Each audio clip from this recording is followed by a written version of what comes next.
ವಿಜಯೇಂದ್ರ ವಿರುದ್ಧ ಬಿಜೆಪಿಯಲ್ಲೇ ಮಹಾ ಷಡ್ಯಂತ್ರನ. ಈ ಚರ್ಚೆಗೆ ಗ್ರಾಸ ಆಗಿರ್ತಕ್ಕಂಥದ್ದು ನಮ್ಮವರೇ ಅನ್ನೋ ಅರಿವು ಕೂಡ ನನಗಿದೆ. ಅಧ್ಯಕ್ಷರನ್ನ ಕಿಕ್ಔಟ್ ಮಾಡಿ ಅಂದ್ರ ಸದಾನಂದ ಗೌಡ.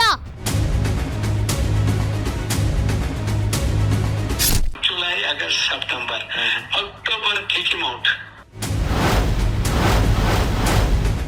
ಅಧ್ಯಕ್ಷ ಪಟ್ಟದ ಆಸೆ ತೊಟ್ಟಿಲು ತೂಗಿ ಅಳಿಸುತ್ತಿರೋದ್ಯಾರು? ಇದರ ಬಗ್ಗೆ ನೋ ಕಮೆಂಟ್ಸ್. ಸದಾನಂದ ಗೌಡರು ಯಾವ ಅರ್ಥದಲ್ಲಿ ಹೇಳಿದ್ದಾರೆ ನನಗೆ ಗೊತ್ತಿಲ್ಲ.